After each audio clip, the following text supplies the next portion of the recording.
Hello students, आज हम पढ़ेंगे बॉटनी के सिलेबस का chapter 7 cell cycle and cell division day 2। इसमें आज हमें पढ़ना है second type of division mitosis. Mitosis जिसकी डिस्कवरी सबसे पहले फ्लेमिंग इन 1879 एनिमल सेल में इन्होंने ऑब्जर्व किया था। इन the mitosis a type of cell division, parent cells divide into two daughter cells which containing equal number of chromosome, amount of DNA or similar type of genes. So these cells, they are identical for their genomic content.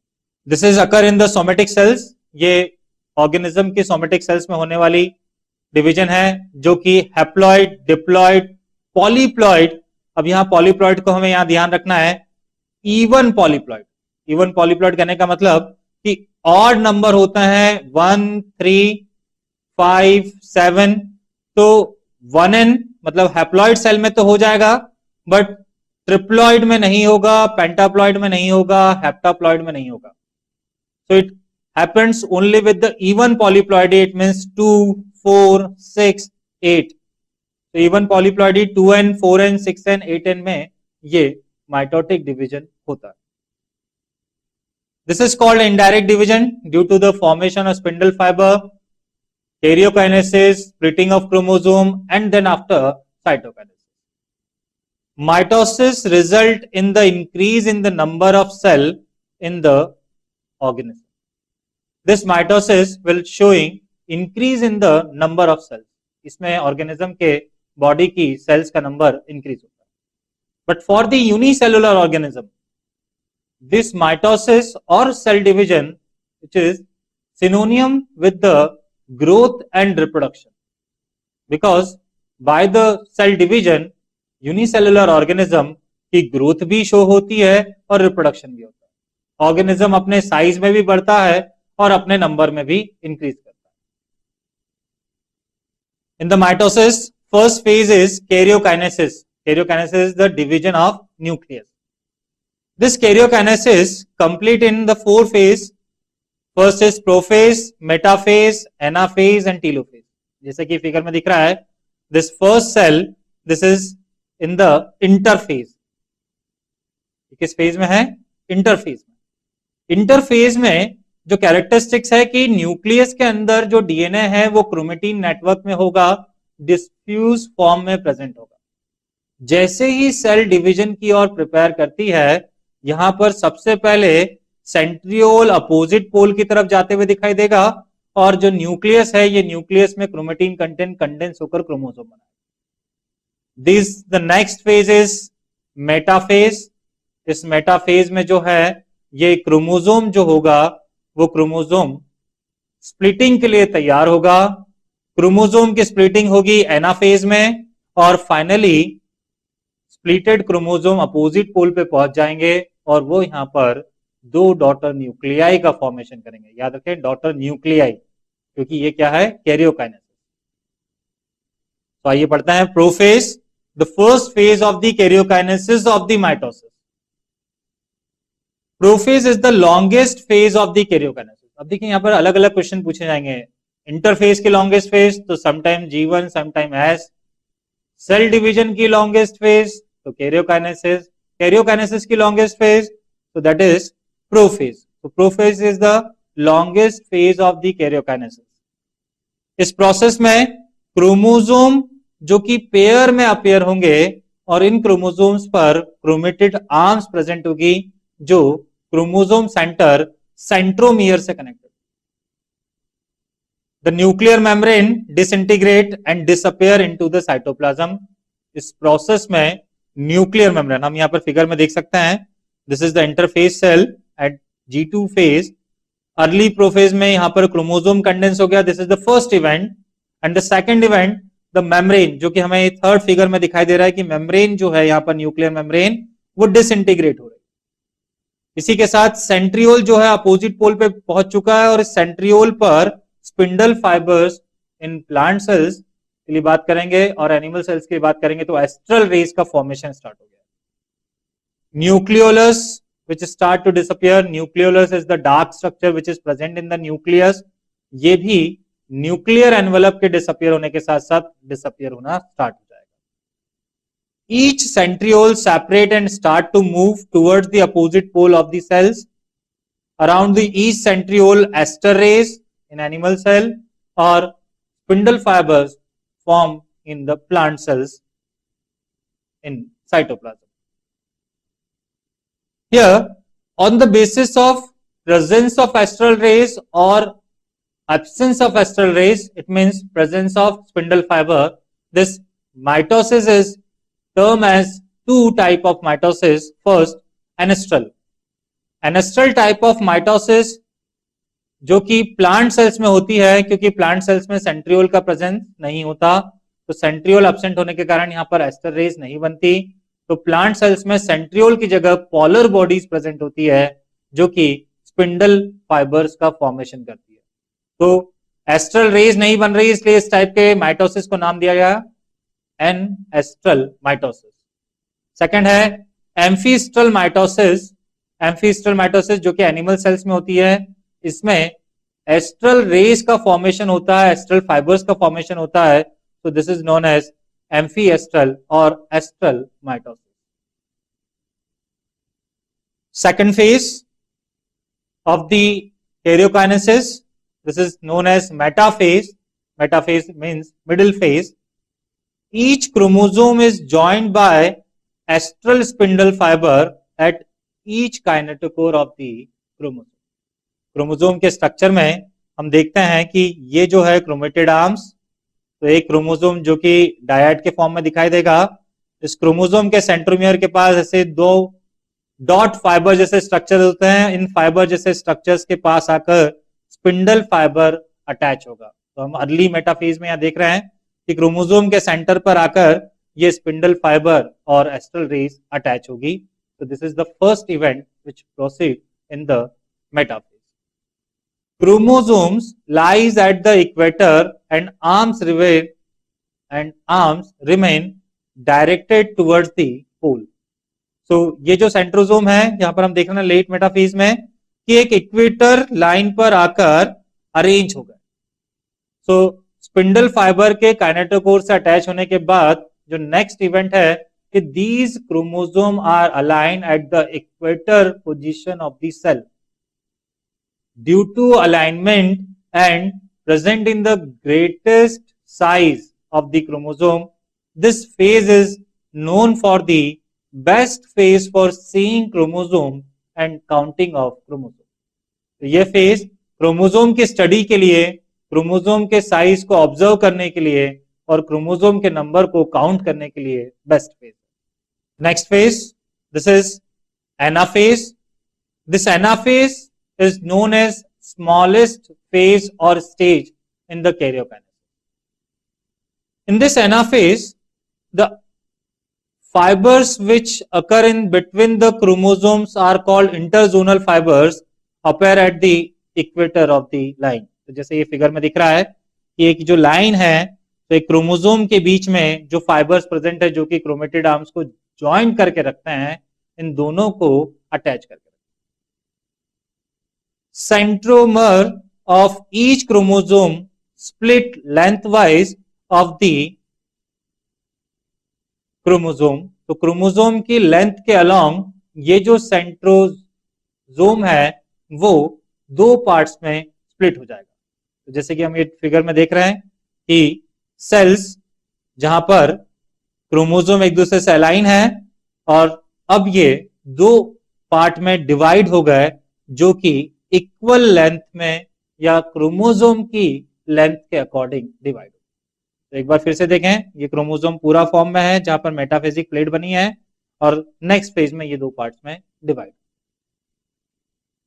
Number of chromosome become double in this cell. ये point highlighted किया हुआ है, exam में पूछा जाता है कि during mitosis वो कौन सी फेज है जिसमें सेल के क्रोमोसोम नंबर डबल हो जाता है। तो यहां हम फिगर में देख रहे हैं कि अब जो क्रोमोसोम नंबर थे जैसे कि इस फिगर में दिखाई दे रहा है, टोटल नंबर ऑफ क्रोमोसोम 6 है। इन 6 क्रोमोसोम को अब यहाँ काउंट करने जाएंगे तो हमें यहाँ पर ऑब्जर्व होंगे 1 2 3 4 5 6 7 8 9 10 11 12। तो जो स्टेटस था वो क्रोमोसोम का था 6 नंबर, अब हो गया 12 नंबर। तो this phase is known as the phase in which chromosome number get double. Interzonal fibers expand and they push the chromosome towards the opposite pole। तो जो क्रोमोसोम के बीच में इंटरजोनल फाइबर्स से ही एक दूसरे को पुश करना है ताकि क्रोमोसोम सेपरेट हो जाए। Astral spindle fibers contract and they pull the chromosome towards the opposite pole. तो यहां पर जो ये एस्ट्रल रेज और स्पिंडल फाइबर्स दिख रही है, ये एस्ट्रल रेज क्रोमोसोम को अपोजिट पोल की तरफ पुल करेंगे। अपोजिट पोल की तरफ पुल करने से ये एक दूसरे से अलग हो जाएंगे और पोल्स की तरफ मूव करना स्टार्ट करेंगे। This is the phase where cytokinesis start. अब इस फेज में हम कह रहे हैं कि साइटोकाइनेसिस की प्रोसेस स्टार्ट हो जाती है। साइटोकाइनेसिस होगा नहीं, साइटोकाइनेसिस की प्रोसेस स्टार्ट हो जाएगी। One more important fact regarding this anaphase, this anaphase is known for the site of This anaphase is known for the phase of observation of shape of the chromosome।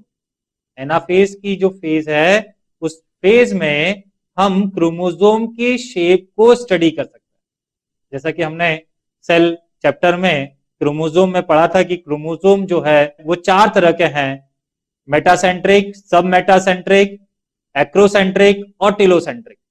इन चारों तरह के shapes, जो कि metacentric V shape का दिखाई देगा, सब metacentric L shape का दिखाई देगा, एक्रोसेंट्रिक जे शेप का दिखाई देगा और टेलोसेंट्रिक आई शेप का दिखाई देता है। तो हम यहां पर देख सकते हैं इस फिगर में हमें यहां different, this is the V shape, this is L shape, this is J shape, सभी तरह के क्रोमोसोम हमें डिफरेंट शेप में दिखाई दे रहे हैं। So anaphase is the best phase for the study of shape of the chromosome. Chromosome के शेप की स्टडी के लिए बेस्ट फेज एनाफेज। तो इस प्रोसेस में हम देखें कि कैसे मेटाफेजिक प्लेट्स जो कि मेटाफेज में बनी थी इक्वेटोरियल लाइन पर, ये सेल्स क्रोमोसोम डिवाइड हुए, क्रोमेटिड्स जो है अलग अलग दूसरे अपोजिट पोल की तरफ जा रहे हैं। अब जो लास्ट पॉइंट हमने कहा था कि साइटोकाइनेसिस की प्रोसेस, तो हम यहां देख सकते हैं कि यहां पर एक फरो का फॉर्मेशन हो गया है और सेंटर में एक कॉन्ट्रेक्टाइल रिंग बन रही है जो कि साइटोकाइनेसिस का इनिशिएशन स्टेज है। तो एग्जाम में क्वेश्चन पूछा जाता है कि वो कौन सी फेज है जिसमें, कैरियोकाइनेसिस की कौन सी फेज है जिसमें साइटोकाइनेसिस स्टार्ट हो जाता है, तो वो आंसर होगा anaphase. Next phase which is telophase, इसको जनरली कहा जाता है रिवर्स ऑफ द प्रोफेज। अब इसको याद करने का एक तरीका है कि रिवर्स ऑफ द प्रोफेज, जो जो प्रोफेज में हुआ था उसका अपोजिट और उल्टा वो किस में होगा, टीलोफेज में। जैसे कि प्रोफेज में क्रोमेटिन कंटेंट कंडेंस होकर क्रोमोसोम बना था, तो यहां क्रोमोसोम डी कंडेंस होकर क्रोमेटिन कंटेंट में बन जाएगा। न्यूक्लियर मेम्ब्रेन डिसअपियर हुई थी तो न्यूक्लियर मेम्ब्रेन रीअपियर हो जाएगी। तो इस तरह से ये इवेंट्स प्रेजेंट होने के कारण इसे हम कहते हैं टीलोफेज, टर्मिनल कैरियोकाइनेसिस और रिवर्स ऑफ द प्रोफेज। तो first, the daughter chromosome with their centromere at the poles begin to uncoil in length, they aggregate together to form a mass of at the poles which is known as chromatin and a new nuclei or daughter nuclei. New nuclear membrane is developed around the chromosome, form the element of the endoplasmic reticulum. Spindle and astral fiber are absorbed in the cytoplasm. Thus, two daughter nuclei are formed and they have appearance of the interphase nuclear. तो ये central फेरो contractile ring का formation, ring के formation के साथ यहाँ पर cleavage फेरो का बनना, क्लीवेज फेरो के बनने के साथ साथ सेल्स में ये जो फेरो है ये और इन्वेज होता जाएगा, तो इंसाइशन ऑफ दिस फेरो। और इसी के साथ साथ हम यहाँ देख रहे हैं पोल पर, यहाँ पर न्यूक्लियर मेम्ब्रेन नहीं है, अब ये न्यूक्लियर मेम्ब्रेन फॉर्म होना स्टार्ट हुई, क्रोमोसोम इस न्यूक्लियर मेम्ब्रेन के अंदर कवर हो गए और अब ये क्रोमोसोम जो है अनकॉइल्ड होकर क्रोमेटिन फाइबर में कन्वर्ट होगा। So cells finally is divide into the nucleus of the cell is finally divided into two daughter nuclei in the cell. And the next step, cell division, it means cytokinesis is take place which completed the cell division. So the next phase of the M phase, because it is not the karyokinesis, it is cytokinesis. So after nuclear division, karyokinesis, cytoplasm get divided into two equal parts. This result in the formation of two daughter cell from a single parent cells. तो हम यहाँ figure में देख रहे हैं कि किस तरह से क्लीवेज फेरो बन रहा है और ये क्लीवेज फेरो साइटोप्लाज्म के डिवीजन के लिए रिस्पॉन्सिबल है और फाइनली सेल दो डॉटर सेल में डिवाइड हो जाएगी। Karyokinesis start with the late anaphase. अगर एग्जाम में पॉइंट आता है लेट एनाफेज तो it is the most appropriate answer. Cytoplasmic division जो कि एनिमल और प्लांट सेल्स में अलग अलग तरीके से होता है। एनिमल सेल्स में जो साइटोप्लाज्मिक डिवीजन होता है उसे centripetal order of cytoplasm division कहते हैं, ये साइटोकाइनेसिस कहते हैं। और प्लांट सेल्स में जो होता है वो सेंट्रीफ्यूगल, सेंटर से पेरिफेरी की ओर, और सेंट्रीपिटल मतलब पेरिफेरी से सेंटर की ओर। So in animal cells the cytokinesis occur by the constriction and ferroformation. Microtubule and microfilaments they are involved in this process and this type of cytokinesis is known as centripetal order. तो फिर से एक बार देखें यहां पर figure में कि this is the cleavage ferroformation concentrating ring and this will lead to the separation of cytoplasm content of the cell. Cytokinesis in plant which is take place by the cell plate formation because constriction is not possible due to presence of rigid cell wall. तो cell division का ये जो difference है कि animal cell और plant cells में जो cytokinesis की प्रोसेस है वो अलग है, वो है उसके सेल वॉल के प्रेजेंट होने के कारण, क्योंकि सेल वॉल के प्रेजेंट होने के कारण सेल में आउटर कॉन्स्ट्रिक्शन नहीं फॉर्म हो सकता। So for this many Golgi vessels arrange themselves on the equator to form a phragmoplast. So plant cells में जो साइटोकाइनेसिस को प्रमोट करता है उस साइटोकाइनेसिस को प्रमोट करने वाले स्ट्रक्चर का नाम है फ्रैग्मोप्लास्ट, जो कि गोल्गी एपरेटस से मिलकर बनता है। और ये फ्रैग्मोप्लास्ट सेंटर से पेरिफेरी की तरफ सेल वॉल कंटेंट को डिपॉजिट करेगा और जिससे साइटोकाइनेसिस कंप्लीट होगा। Endoplasmic reticulum and fragments of spindle fiber also collect on to the equator. Collectively this structure is known as cell plate. तो यहां पर फ्रैग्मोप्लास्ट जो स्ट्रक्चर बनाता है उसे सेल प्लेट कहते हैं।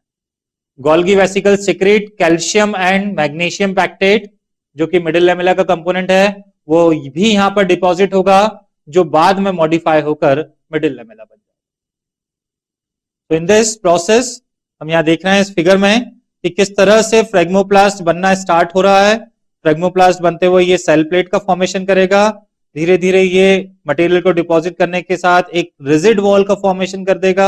इस रिजिड वॉल के फॉर्मेशन के लास्ट में ये दो सेल्स एक दूसरे से अलग हो जाएगी और दो डॉटर सेल्स को फॉर्म करेगी। So this will be take place from centre to away और centre to periphery, that's why it is called centrifugal process और सेंट्रीफ्यूगल साइटोकाइनेसिस।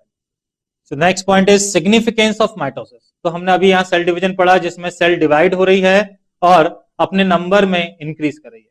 तो किसी एक ऑर्गेनिज्म के लिए माइटोसिस का क्या सिग्निफिकेंस है? तो first, identical in gene composition. So सबसे पहला जो सिग्निफिकेंस है कि माइटोसिस से बनने वाली जो भी सेल्स हैं वो जेनेटिकली एक दूसरे से आइडेंटिकल होती है। In mitotic cell division daughter cells contain the same number of chromosome as the parent cells. Parent cells के सिमिलर होगी। हम इन सेल्स को क्लोन सेल्स भी कह सकते हैं क्योंकि इनके जेनेटिक मटेरियल में कोई चेंजेस नहीं होता। तो daughter cells carry the same heredity information is in the parental cell. There is no variation in the genetic information. It gives the genetic stability within a population. ये एक population में genetic stability provide करता है। Second जो feature है वो है growth. तो for the multi cellular organism and unicellular organism दोनों के लिए माइटोसिस ग्रोथ को रिप्रेजेंट करता है। हम भी हमारे सराउंडिंग देखते हैं, एक न्यूबॉर्न बेबी का बॉर्न होता है तो वो साइज में बहुत छोटा होता है, तो बॉर्न से लेकर अभी तक अगर हम हमारे ही रेफरेंस ले तो अभी तक हमारे बॉडी में जो चेंजेस हुए हैं वो सारे चेंजेस माइटोसिस के कारण हुए हैं, क्योंकि माइटोसिस से सेल नंबर बढ़ा और सेल नंबर बढ़ा इसीलिए हमारा बॉडी साइज भी इंक्रीज हुआ। तो mitotic cell division is responsible for the growth in the organism. तो ये ग्रोथ किस तरह से हो रही है हम यहाँ पर फिगर में देख सकते हैं कि एक सेल है जो कि डिवाइड करेगी और डिवाइड करने के बाद दो सेल्स में कन्वर्ट हो गई। इस तरह से बार बार ये प्रोसेस होगी और सेल अपने नंबर के साथ साथ मल्टी सेलर ऑर्गेनिज्म में साइज को इंक्रीज करेगी। Cell replacement, mitotic cell division is responsible for the replacement of lost cell, healing of the wound. तो हमें याद रखना है कि जब हमें कभी चोट लगती है तो वो कुछ दिनों बाद हील हो जाती है, तो ये वुंड हीलिंग प्रोसेस के लिए भी माइटोसिस रिस्पॉन्सिबल है। स्किन में प्रेजेंट सेल्स माइटोटिक डिवीजन के थ्रू यहाँ पर वुंड हीलिंग का काम करती है, सेल रिप्लेसमेंट का काम करती है, डैमेज्ड सेल को हटाने का काम करती है, नॉन फंक्शनल सेल्स को हटाने का काम। Next, regeneration and asexual reproduction. तो माइटोसिस के थ्रू होने वाली रिप्रोडक्शन की process which is known as asexual, because यहां दो पेरेंटल सेल्स की रिक्वायरमेंट नहीं है। In many lower organisms animal, mitotic cell division is responsible for the regeneration and asexual reproduction. Regeneration जैसे कि हमारी स्किन जो कि चोट लगने के बाद फिर से बन जाती है, tail in the lizards, arms of the starfish and body of the planaria. ये जो भी है ये माइटोसिस के रिजल्ट और सिग्निफिकेंस के कारण ही रीजनरेशन शो करता है। चलिए कुछ क्वेश्चन करते हैं। तो सेल डिवीजन और सेल साइकिल के चैप्टर में हमने पहला टॉपिक पढ़ा था सेल साइकिल और माइटोटिक डिवीजन। तो कुछ क्वेश्चन जो कि सेल साइकिल और माइटोटिक डिवीजन से रिलेटेड है। इसमें पहला क्वेश्चन है, which of the following is most important point in the regulation of cell cycle during which is must decided whether the cell will start a new cycle or cell become arrest in the G0 phase।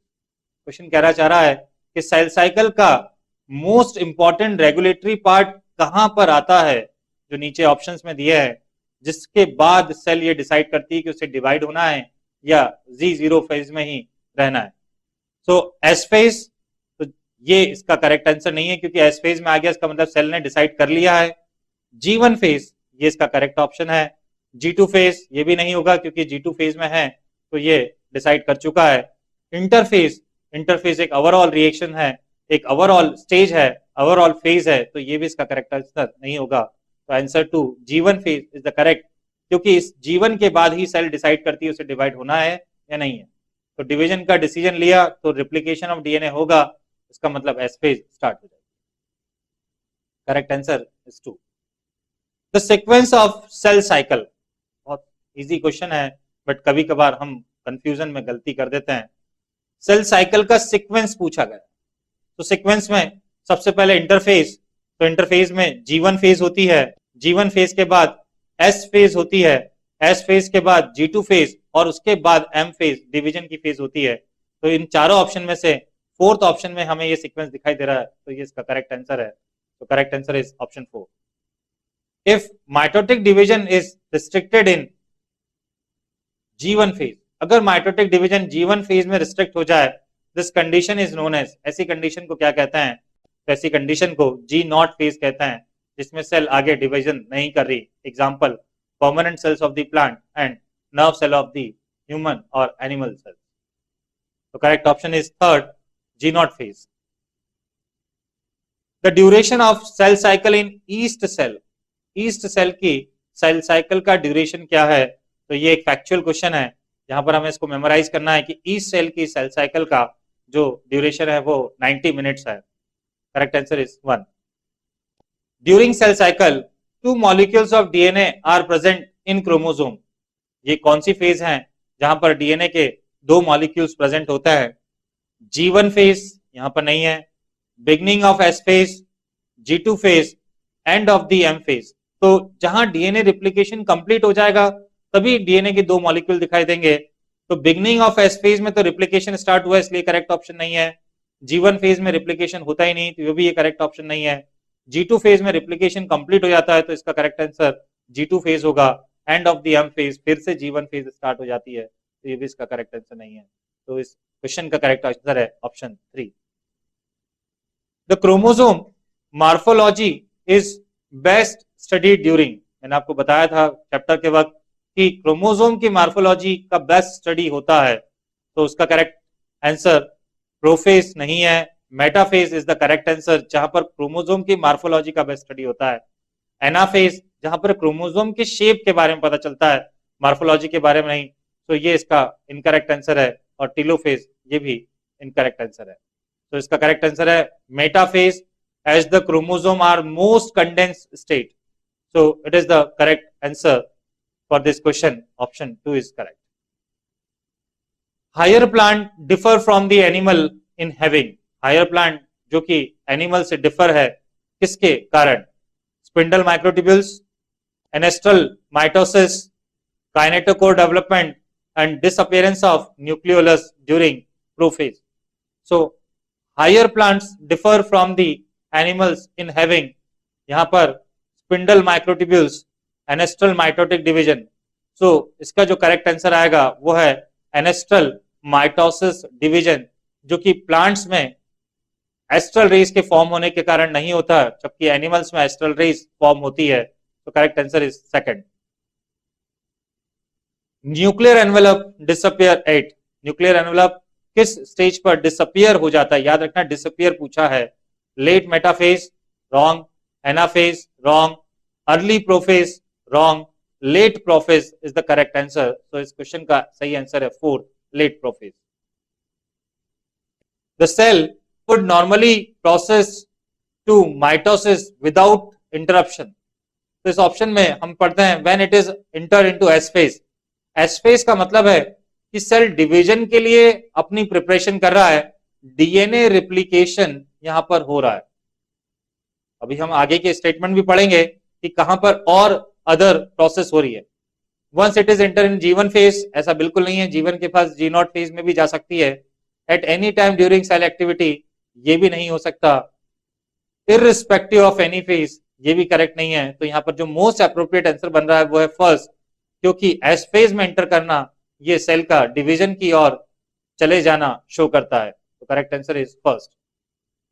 If you are provided with the root tips of onion in your class, are asked to counter the chromosome, which of the following stage can you most conveniently consider? तो अब यहां पर फिर से बात हो रही है कि क्रोमोसोम के देखने की सबसे बेस्ट स्टेज कौन सी है? तो क्रोमोसोम के देखने की सबसे बेस्ट स्टेज यहां पर हम जानते हैं मेटाफेज है। इस क्वेश्चन का first option is correct. This is and of the day.